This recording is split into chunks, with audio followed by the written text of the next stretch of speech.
Penghargaan juga seharusnya tidak hanya disematkan kepada tokoh-tokoh masyarakat saja, tapi juga kepada orang-orang yang mengabdikan dirinya untuk kepentingan sesama manusia.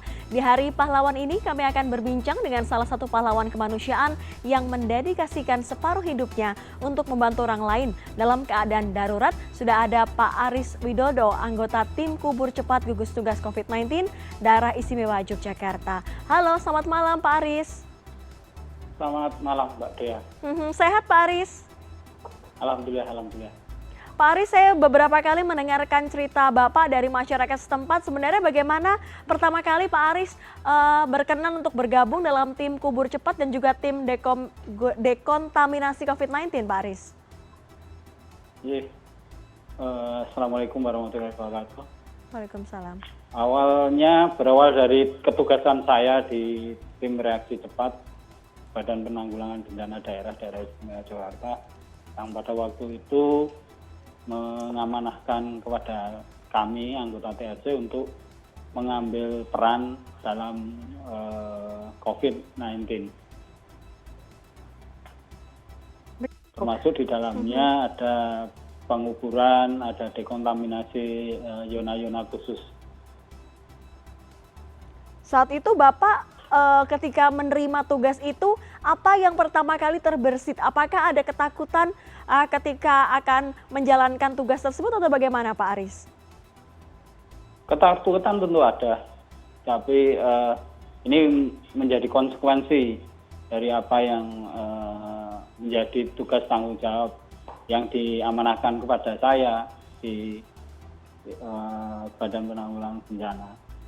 Yang justru yang berat itu adalah ketika kita harus bisa memberikan pemahaman kepada keluarga. Itu yang paling sangat berat dibanding tugas yang diemban seperti itu. Kalau respon keluarga seperti apa Pak Aris ketika tahu bahwa Bapak ini memegang peran penting dalam penanganan COVID-19? Ya, ada tentu perasaan khawatir, tetapi kebetulan anak istri saya juga tahu apa yang menjadi tugas tanggung jawab saya di Badan Penanggulangan Bencana adalah bagian dari tugas tanggung jawab saya, sehingga istri dan anak hanya bisa memberikan semacam motivasi untuk bisa menjaga diri lebih baik ya. Tapi kabarnya Bapak juga sempat lama tidak pulang ya Pak ke rumah.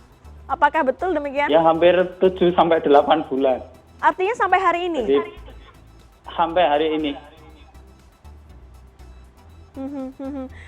7-8 bulan, bagaimana Bapak menghadapi apa ya? Pertama kangen dengan keluarga tapi juga punya tanggung jawab. Apa yang setiap malam Bapak pikirkan ketika akan beristirahat ataupun juga ketika pagi hari harus bangun dan menjalankan tugas? Apa dilema-dilema apa yang Bapak rasakan selama ini? Ya, tentu khawatiran terhadap apa yang menjadi tugas tanggung jawab saya, karena disadari atau tidak kita berada di satu zona yang kita tidak tahu lawan kita seperti apa, yang kita hadapi bentuknya seperti apa, sehingga kemudian standar operation prosedur SOP itu benar-benar dijalankan secara ketat oleh teman-teman, sehingga kemudian ini sedikit mengurangi kekhawatiran terhadap tugas tanggung jawab saya ketika mengamanah itu. Pak Aris, ini kan Bapak setiap hari tugasnya menguburkan jenazah COVID dan kita tahu bahwa jumlah korban meninggal dunia karena COVID-19 ini terus bertambah dan saat ini juga masih terus berlangsung 7-8 bulan. Pengalaman apa Pak yang paling emosional ketika bertugas? Pengalaman yang paling sangat emosional adalah ketika saya tidak tahu, karena waktu itu hampir 4 tim semua berangkat untuk melakukan penguburan, dan pada waktu itu saya kebetulan mendapatkan tugas dan tanggung jawab untuk pemakaman, dan yang saya makamkan adalah anak-anak yang itu membuat emosional di diri saya, karena kami nggak tahu pada waktu itu kita melakukan pemakaman untuk anak yang dalam usia yang masih relatif muda. Dia sudah harus menghadapi situasi kondisi di mana dia terkena COVID seperti itu. Dengan hal-hal seperti itu yang Bapak mungkin menjalaninya setiap hari, pekerjaan yang terus-terusan dijalani 7 sampai 8 bulan, pernah tidak Pak berada di titik stres dan sepertinya ingin mengundurkan diri atau beristirahat sejenak begitu? Ya, memang ada tingkat kelelahan yang itu kita sampaikan, tetapi kemudian di belakang ini semakin banyak, semakin yang terpapar semakin banyak, sehingga kemudian kita tidak bisa mengabaikan apa yang kemudian terjadi, dan itu menjadi tugas tanggung jawab yang harus dijalankan, karena bagaimanapun COVID ini harus kita selesaikan, bagaimanapun susahnya, bagaimanapun lelahnya, bagaimanapun beratnya, itu harus kita jalankan dengan ikhlas, karena dengan ikhlas inilah kemudian segala sesuatunya yang berat ini menjadi lebih ringan. Saya didukung oleh juga tim yang solid, yang satu sama lain bisa memberikan motivasi ketika kami mengalami drop, mengalami kelelahan, kangen dengan keluarga dan lain sebagainya. Ada candaan-candaan yang itu membuat kami semakin yakin bahwa di tim ini ada kekeluargaan yang sangat erat, yang satu sama lain menguatkan.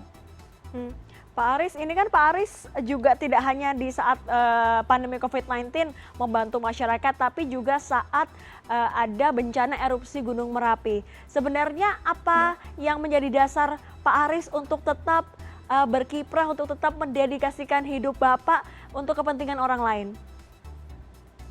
Ada satu hal yang ini sangat-sangat memberi motivasi yang sangat kuat, adalah ketika kami waktu itu diundang Cak Nun untuk berdialog tentang apa yang kita lakukan, dan beliau sampaikan ini adalah sajadah panjangmu untuk kelak di kemudian hari. Artinya ini adalah ibadah yang kalau segala sesuatunya diniati dengan ikhlas, dengan ketulusan, insya Allah ini menjadi sajadah panjang bagi saya dan teman-teman.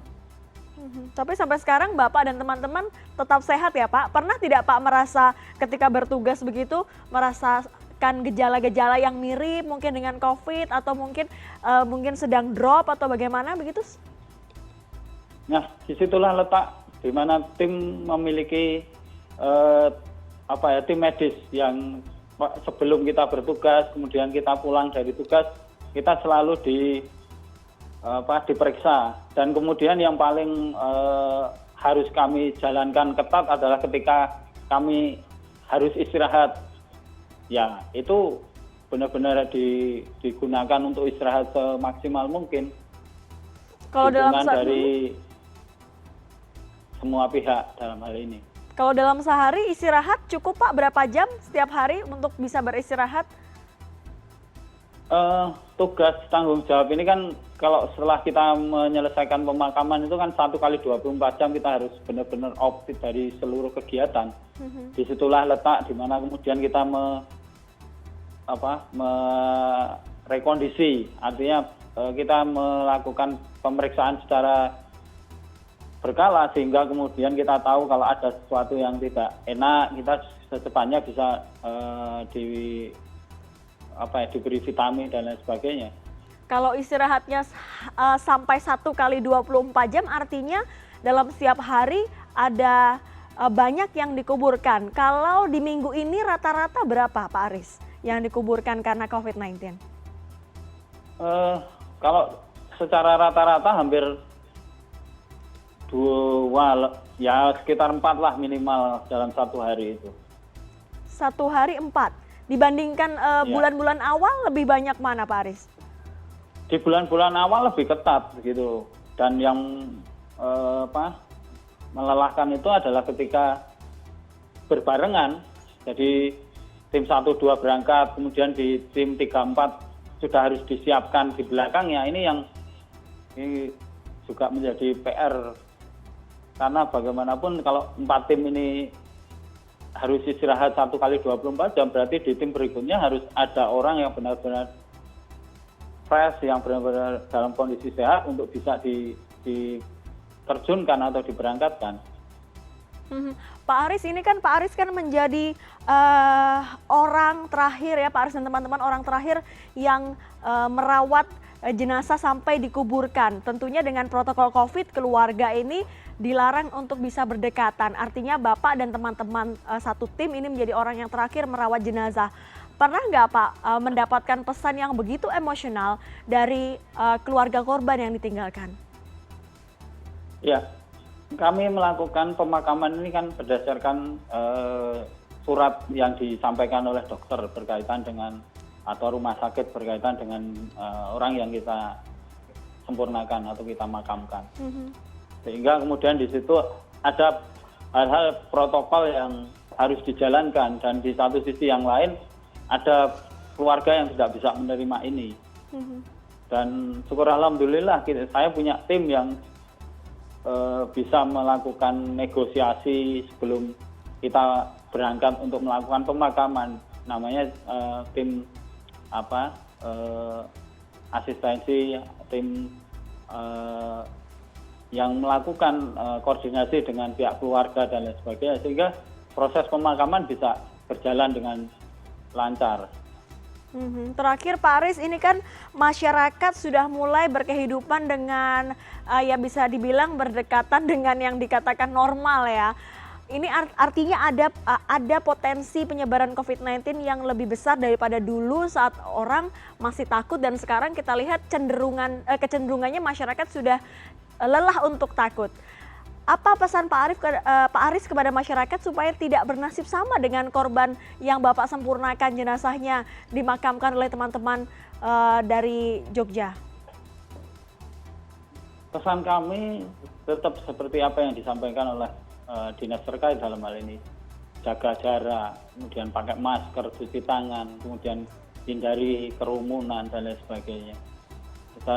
Kalau itu dijalankan, paling tidak itu sedikit mengurangi apa yang sekarang ini terjadi, sehingga penambahan dari jumlah yang terkena COVID ini bisa dikurangi, bisa ditekan seperti itu dengan mengikuti prosedur-prosedur, pakai masker, cuci tangan, kemudian atau menggunakan hand sanitizer, jaga jarak, dan kurangilah kerumunan.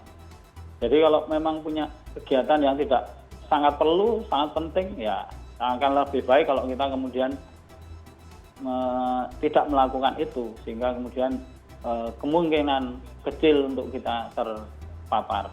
Baik, pesan 3M dan juga tadi yang paling mengena sekali di hati saya adalah bagaimana kita harus ikhlas membantu sesama manusia. Terima kasih Pak Aris Widodo, anggota tim kubur cepat gugus tugas COVID-19 Daerah Istimewa Yogyakarta, sudah memberikan contoh gambaran yang baik untuk kita semua. Terima kasih Bapak.